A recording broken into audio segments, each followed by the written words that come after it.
Hey, this is Bailey, And I'm Timothy. and welcome to What Sleep Podcast. Let's get right into it. Woo.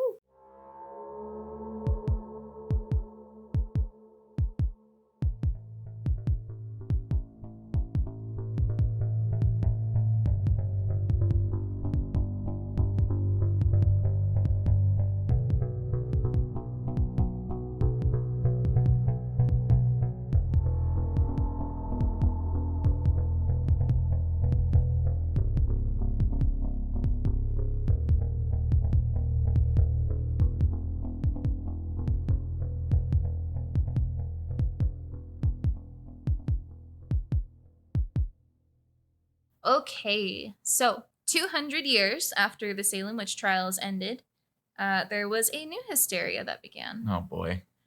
Uh, COVID. Very small hysteria. No. Very small hysteria, but one that was still more or less like a plague, something like COVID. Okay. Sparking from the overwhelming cases of tuberculosis, or as it was more commonly known at the time, consumption. Consumption. Yeah. So Okay. it's a weird thing. Consumption is just another name for tuberculosis, and that's the more commonly used one back in the day. So a lot of I've never heard it called that, honestly. Oh, really? Yeah. It's more of an old article sort of name. TB and then tuberculosis. I've never heard it called consumption. That's because it's got a new name now. Oh, okay, cool. I learned. People became very terrified of vampires during this time. During the 19th century, tuberculosis claimed the entirety of many families, like wiping them out, you know. Oh, yeah, I know. It was bad. And many places such as Rhode Island, Connecticut, Vermont, a lot of other New England settlements were hit very hard by the disease. It's just 1%. Well, it was a really common disease with no cure. I'm pretty sure it was like 2% of the population. It was a joke. Yeah, I know, but literally, that's a fact I wrote down was it's 2% of the population. That's kind of crazy, especially for back then when it was like a lot less people too. Health officials have cases dating between 1786 and 1800, and again, with a record of 2% of the New England population dying by the disease.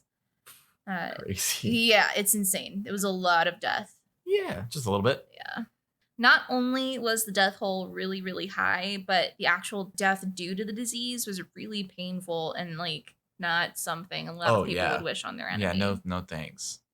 To quote, consumptives, which were patients who had consumption, they just called them consumptives. Interesting name. They lost weight. They were coughing up blood constantly. Their skin turned, quote, ashen, and sometimes they didn't die quickly. It was a very slow death for some of them. A lot of people attributed this to, quote, almost as if something was sucking the life out of them. And this is all put together by So they assumed vampires? Yeah. So this is all put together by a retired Connecticut state archaeologist, Nicholas Bellatoni. Okay. What does an archaeologist know about vampires? No, these are records that he's like put together. Oh, yeah. Ignore me. No. I'm dumb. I am Confucian. No. So New Englanders never doubted the seriousness of consumption. Before the germ theory, at a time when physicians were unable to explain how certain infectious diseases were spread, hopeless villagers believed that some of those who perished from consumption preyed upon their living family members for whatever reason. Okay. Some described New England vampires as a microbe or, quote, bacterium with fangs. It's wild. Oh. I don't know why they... That's bizarre. It's just a strange thing. I just think they're just trying to find something. I mean, I guess, but there's also just the reason of disease. You know what I mean? Yeah. I mean, yeah, but now you're looking back at a time. Yeah. Science wasn't a big deal, really. Well, it's just not understood. And even when it was understood, nobody listens. So to prevent an ongoing vampire attack and the disease from spreading, panicked citizens would dig up the bodies and perform various rituals, including burning many internal organs. You're why it was spreading. One such exhumation took place on March of 1892 at the Chestnut Hill Cemetery in Exeter, Rhode Island. Apparently just like 1890 to like 1910 was just a wild time for murders and things like that. Yeah, like I didn't just chill out. I don't know what was in y'all's water. Tuberculosis was in your water. Tuberculosis was in your water. But Jesus. Local people brought shovels and picks, and together they exhumed the corpses of Mary Brown and her daughters, 20-year-old Mary Olive and 19-year-old Mercy Lena. Each of the women had grown very sickly, they were wasting away, and eventually they all died of a mysterious affliction. Doctors thought they knew the cause of death, but the concerned citizens had another theory. Of course. George Brown was among those who believed something, quote unquote, more might be lurking on his farm. George Brown was the husband and the father of the 3 women that were exhumed. Okay. So that's where he came from. Gotcha. The disease that took 3 members of George Brown's family was the top killer of its time in the 18th and 19th centuries, particularly, again, in New England. So a lot of these stories are from New England. I think if you look up New England vampires, that's exactly what this is all from. New England got vampires. So does New Orleans, apparently. Yeah. Maybe you should do a case on that. I It's think like that'd the be vampire culture over there. There's a lot. It's weird. It's interesting. There's a lot going on down in New Orleans. Tuberculosis passed easily between people in close quarters. Y'all got a social distance. Come on now. Wear your masks, social distance, stay away from each other. You know, the plague doctor masks are like a good, it's like, you got to be this far away. Yeah. Use the nose as a measuring tool. Yeah, You gotta be measuring this tool far away and from a me. sword if people come near you. So again, the close quarters was theorized as like the main reason that it swept through families so quickly. Yeah, that's how, diseases spread. That's how that works. While the disease was all too common for the townspeople of Exeter, what happened next certainly wasn't. Oh boy. Are you ready for this? I don't know. In 1892, tuberculosis was still poorly understood. It wasn't widely known what caused the disease or how it spread, and doctors were unable to explain the wave of sickness washing over George Brown's family. But relatives and friends thought they knew where they could find the cause. 6 feet under. Oh no. With medical science failing to help Edwin Brown, who is George's son, the brother of all the sisters, the distraught residents of Exeter turned to superstition, as you do. Why? And the supernatural in a desperate attempt to save his son's life. A group of Exeter residents believed that Edwin's mother or one of his sisters may be undead. Oh my God. Please. Caught Caught between heaven and hell in a sort of purgatory. And sucking the life out from him beyond the grave, which meant the cure could rest within their bodies. No. Which makes no sense. That's not how it works. It's not like a snake, like, sure they're venomous, but you don't pull the venom from the tuberculosis from their dead bodies as a cure. Stop. That's not how this works. I mean, that venom thing was kind of a bad assumption because that's actually how they find antivenoms is by taking the venom. But not diseases. Not diseases, not at all. Tuberculosis is not a venom. Maybe it is. Anyway. Vampire venom. Oh, yeah. Oh, yep. Gotcha. Vampires. See? You didn't know that. Vampires are venomous. Oh, okay. With the extremely reluctant blessing of George Brown. Sorry, I just thought of the Grim and Mandy episode with like the vampire is like, Dracula don't suck. Dracula scrape then lick. Scrape then lick. Ew. I forgot about that.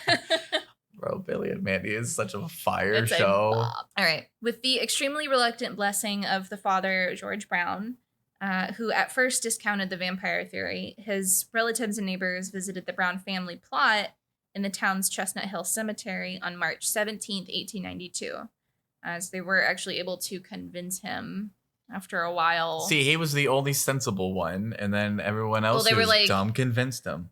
They were really just looking at his son Edwin, and they were like, he's so sick, and we've tried everything. What harm could it do to dig up the body of your wife and 2 daughters? Gee, it's almost like this disease didn't have a cure. Yeah. Isn't that a thing? It's just like wild. In vampire lore. What? It's like the only way to cure yourself of vampirism is to burn the body of the one who infected you. I have no idea. Isn't that a thing? I'm sure that's a thing. I don't know why I feel like I've heard that from somewhere. It's probably in some form of, or some vampire version. Maybe. There's different universes out there. Yeah. Lots of different vampires. Yeah. In the small graveyard behind the town's Baptist church, they ended up exhuming the bodies of Mary and Mary Olive, the daughter, and the mother. They opened up the caskets, and as would be expected, they found only bones. Gee, it's almost like decomposition is a thing. The townspeople then turned their attention to the casket of Mercy Brown, who had died 8 weeks earlier. Only 8 weeks earlier. Such a messed up thing to do, to just dig up these bodies. Yeah. Now, accounts do differ as to whether Mercy's body had already been buried or if it rested in a crypt until the ground could thaw and undertakers could dig a grave, because it was winter at the time. Do you not have ice picks? So you can just store the body. It'll be fine. Apparently not, because of these people. So, unfortunately, the lid was actually lifted off of Mary's coffin and her body was found on her side. So, a logical person would say somebody tampered with the body. Yeah. But the townspeople noted that her face appeared flush and that there was blood in her heart and in her veins because they started to investigate a little bit deeper. So, by cutting up a dead body. Oh my god. Guys. Well, seeing that it appeared flush, they're like, that could only mean there's blood. How like, can you see blood? There's no way you can see like blood. Like if your cheeks are red. It could just be blush, because I know they like to wear that. Dr. Harold Metcalf, who had raised his objection to the entire affair. Thank you. Gee, like almost like a doctor knows what they're talking about sometimes. He assured everyone that the lack of decomposition of Mercy's body was perfectly consistent with the fact that she had been dead for less than 2 months. You know, because logic. And it's cold. And it's cold. Knowing that the medicine had done nothing to save the Browns, the people of Exeter ignored the doctor's proclamation and took the presence of fresh blood in Mercy's heart as a sign that she was undead. It's not how it works. They gathered firewood and kindled a bonfire on a pile of nearby rocks. They then cut out Mercy's heart and lungs and cremated them on the pyre. Oh my god. That's insane. What? That's such a This is why I will never thing. go back in time if there's ever a time machine made. I will never go back in time. I'm good. I would be set on fire. No, I want to go back in time and go where the Zodiac is and just like watch that whole show unfold. It's gory. It's gruesome. Yeah. It's horrifying. But you know, have fun with that. I just want to, honestly, if like I could like look back in like a third person perspective during the time travel thing, I just want to follow Arthur Lee Allen around. Yeah. Just what if it's not him? What if it's not him? Then I'll do Guy Kowski next. What if it's not him? What if it's none of the suspects that they have? Oh. What if they were entirely wrong? Then at that point, I would you go. dive into your own research? I would go where the victims were. Yeah, I would go where the victims are, like just before it happens, like date and time and everything, and I would just sit there and wait and watch and see who rolls up. I don't know, because then you'd have to see it. Gruesome. I mean, I want to know too, but that's I went on rotten.com when I was in middle school. Yeah, of course it's nothing. Anyway, they returned to Edwin Brown's house and they returned with the ashes of his dead sister's heart and mixed them with water. Edwin then consumed the concoction. Oh, sorry. Oh, no. But the oh, that's so gross. No. But the tuberculosis continued to consume him, and he died 2 months later on May 2nd, 1892. Gee, it's almost like it's a disease. An incurable disease. That doesn't care about whose insane. ashes you consume. Oh. What? Yeah. Anyway. It's so gross. People be wild and back in the day. They literally made you drink your daughter's heart. You did it willingly. I know, but I guess still. if you're sick, I don't even know if I could do it if I was irreparably sick. Nope. Nope. This probably won't work, but let's give it a shot kind of thing. I don't think I could do it. That's insane. Nope. And now he probably died still from TB and being like, man, I drink my daughter's heart for nothing. His sister, yeah. His sister's heart for nothing. And lungs. It's insane. So disgusting. And her lungs. Blech. Anyway. I feel like that would make it worse. The sickness worse. Drinking that type of stuff. Well, I think that would make anybody sick. That's what I'm saying. It probably made everything worse for him. Maybe you shouldn't drink your sister's watered down lung ashes. Yeah, it's wild. People be wild in back in the day. They would do anything. Jesus. This was not the first time the folk remedy of burning organs of the dead and mixing the ashes into an a quote unquote elixir for the sick had been tried in Rhode Island. Even in Exeter. In 1799, the townspeople exhumed the body of Sarah Tillinghast, suspected of being a vampire. Author Diana Ross McCain reports that there were 18 documented instances of exhumation of family members in suspected vampire cases throughout New England and in the 18th and 19th century. 18 individual documented instances. Documented. So there's probably much more than that just weren't documented. So the case of Mercy Brown was actually the last one that was officially documented. That's such a dangerous precedent to set. Yeah. Ugh. So after digging up Mercy Brown, the townspeople buried her heartless and lungless body back into the ground of Chestnut Hill Cemetery, where a weathered tombstone sits to this day. You can actually go and visit her tombstone. That's so sad. It's wild. A village doctor witnessed this autopsy. You know, they literally did it right then and there, and reiterated the suspected cause of death. He explained the cold New England weather would have kept her body preserved, though again, the townspeople didn't listen. Gee, where have we seen that before? So basically more than one doctor was like, what you doing? Why are you doing that? Why are you doing that? You know, the reason she's still fresh is because it's cold outside, right? You know that cutting her heart out and mixing it with some water isn't gonna help, right? Oh, you're drinking it now. Okay. There's no hope. God damn it, Bobby. Bram Stoker is actually thought to feed into these fears because he published the novel Dracula in 1897. And he described the vampire character as a spectral being or ghost possessing a human body who left the grave at night to suck the blood from the living. The vampires feared in New England took on a less fantastical but still terrifying form. Michael Bell was a folklorist and the author of the book Food for the Dead on the Trail of New England's Vampires.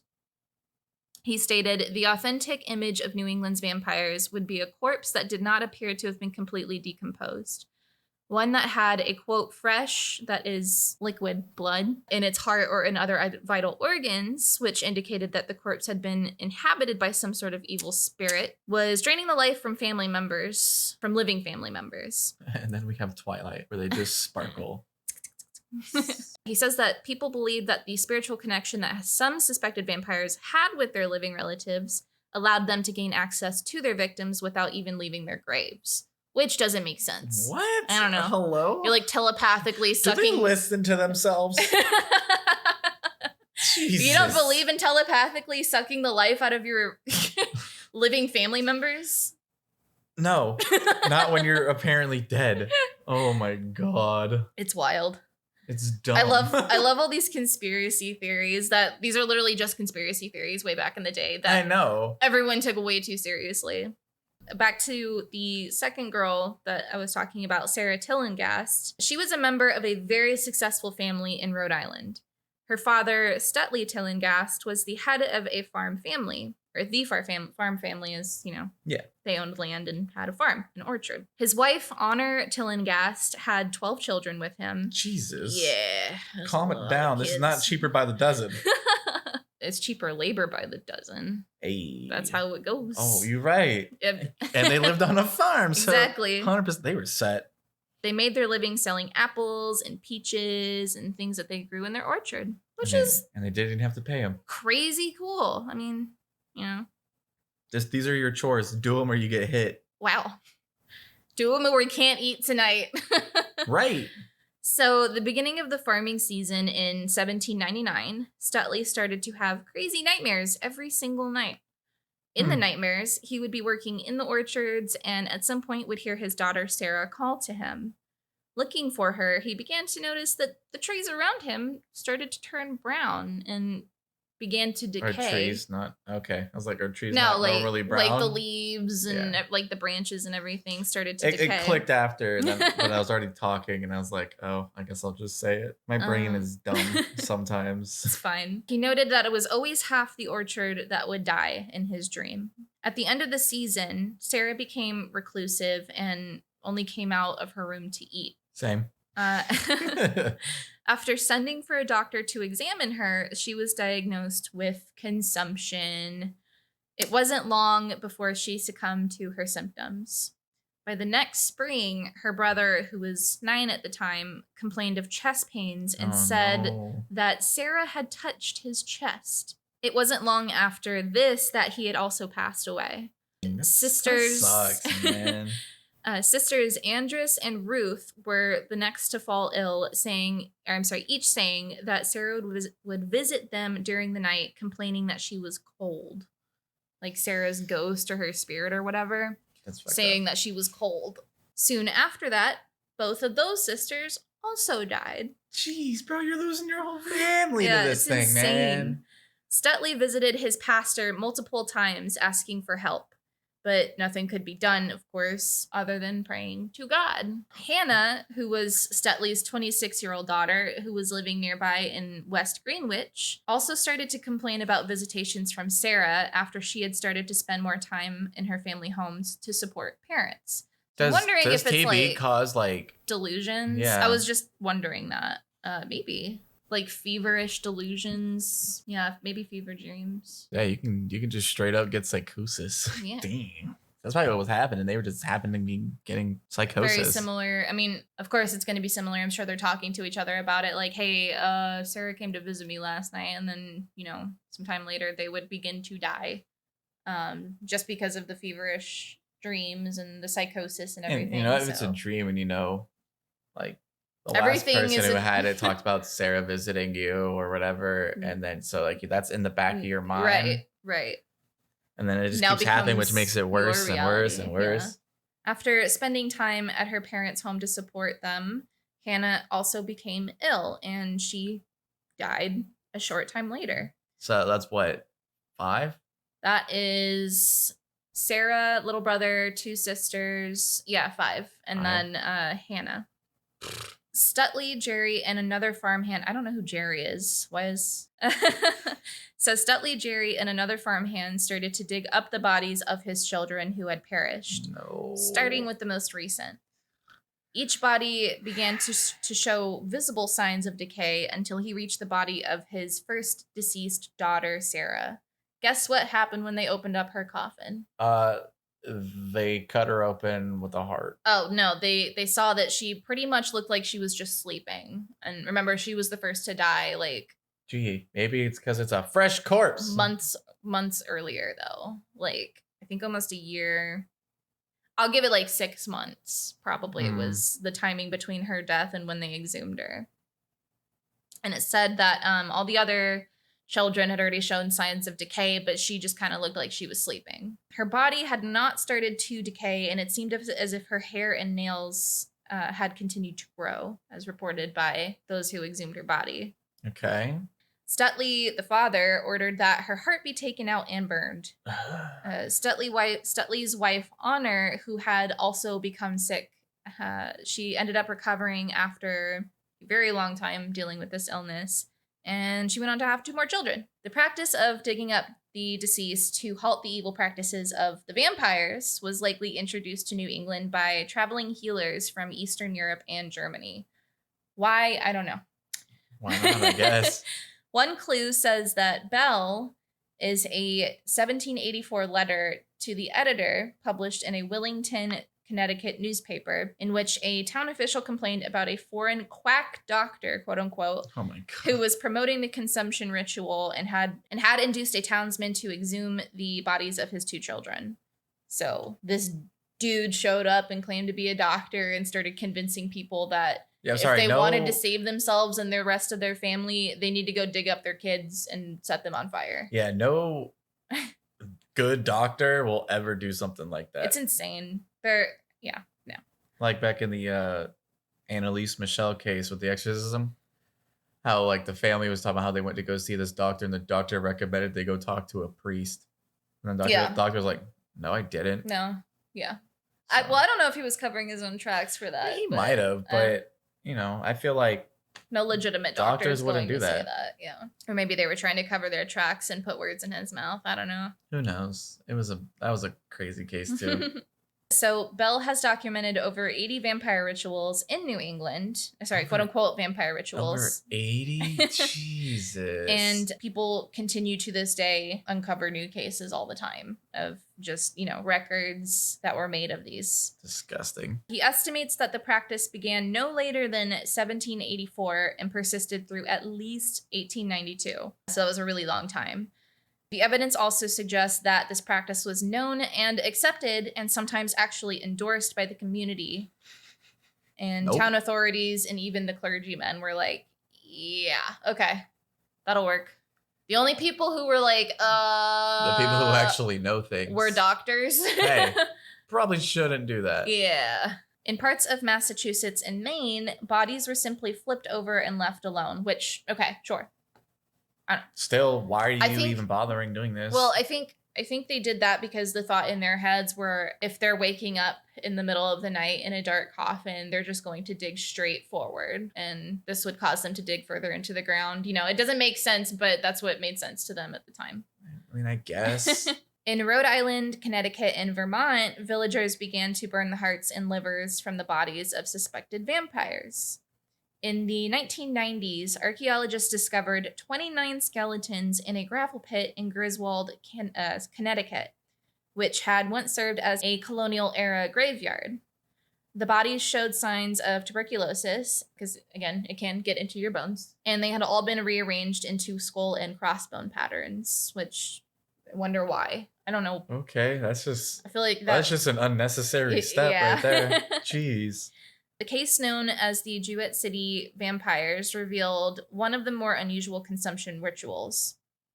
Quote, if enough time had passed and there was nothing but skeletal remains and no sign of soft tissue, the New Englanders had to make a decision as to whether the corpse was undead, obviously. Yeah. And if the villagers believed that they had uncovered the undead, they would rearrange the bones by decapitation and sometimes uprooting the legs to prevent the vampire from leaving the grave. Oh my God. So that explains disgusting. The skull and crossbones. They literally took off their legs, crossed them, and put their head on top. That's disgusting, dude. Horrible. I hope that my body is never decimated like that when I die. But that's why I want to just be cremated and turned into a tree. Same. Make me a tree. The vampire folk belief started winding down by the end of the 19th century when German physician and microbiologist Robert Koch identified the bacteria responsible for tuberculosis. Science then slowly began to replace folklore in explaining the disease that had claimed so many lives and devastated so many families. It also caused them to do crazy, wild things to their deceased relatives. Which would then just probably do more harm than good to everybody in that immediate vicinity. Yeah. Nah. Spreading more disease, spreading things other than tuberculosis, I'm sure. Yeah, 100%. It's crazy wild, and that is disgusting behavior. That is the tale of the New England vampires. It's entirely a conspiracy theory made up by those that lived at that time. Yeah, and they're all dumb. And unfortunately, the bodies of many of the victims were desecrated. Yeah. So, all like, what was it, 80 plus? In one state, one town. Yeah. It happened all over the place. No. It's just wide mass hysteria, basically. Such a messed up thing to do. It is. Like, take a moment, step back and think, like, hey, maybe we should listen to the person who went to school for this. No. He's a quack. Oh, right. Sorry. Of course. My bad. All right, so that does conclude our episode, and I hope you guys liked it. If you did, you can head to our website at whatsleeppodcast.buzzsprout.com to find all the places to listen to our podcast. We even have a player on there. We still have merch available. We've got t-shirts, both in black and white, and our white t-shirts are colored purple, and they're just so pretty. We finally got them in, and I got to touch them, and they're so soft. Oh yeah, they're like that thick cotton too. Crazy soft. So we also plan on releasing hoodies around mid-November for sale, which Bailey over here actually has one on. Of which I am wearing, and it is much softer than the t-shirts, I must say. Oh, yeah, they're great hoodies, not gonna lie. It's crazy cozy, and it's just a really soft sweater, and I'm in love with it. It's already, coated in my cat's hair, so it's been christened, but I love this hoodie. Oh yeah, so be looking forward to that around hopefully mid-November. We'll see when I can, get everything together, but hopefully that's the plan. So if you are interested in purchasing any t-shirts or hoodies later on, we do have a Patreon that you can subscribe to, and you'll get 15% off of all of the merchandise available at the store. Yeah, and it is a one-time use code per month, so be sure to just resubscribe every month if you would like to buy any more merch. You don't have to. Kind of plan on when you're doing that. Patreon does support us directly. It helps us keep the podcast up and running, with equipment and distribution costs and things like that. So we really appreciate any support on there. And then you can follow us on social medias to stay up to date on any new episodes we release and for any other news relating to the podcast, as well as a little extra goodies, such as pictures and things of that. And you can find us on Facebook and Instagram at What Sleep Podcast. And you can also find us on Twitter at What Sleep Pod. Yeah. All right. Oh, also, guys, happy Halloween. Woo! Be looking forward to Friday's episode. We've got our first listeners episode, and a special guest has joined us for that episode, and I am so excited. Yeah, it's a lot of craziness. Wild ride. It was fun getting that done, and I absolutely love the episode. So I hope you guys enjoy it too, and I want to put more of that out in the coming months. I want to start doing that at the end of every month. So send me some stories. We've got action-packed stories for you guys this Friday. Oh yeah. Anywhere from car chases to ghosts crawling in your bed. Those were wild. Yeah, just general creepiness. So get excited for Friday and stay safe on Halloween. Oh yeah. See you guys next week. We sure will. Bye.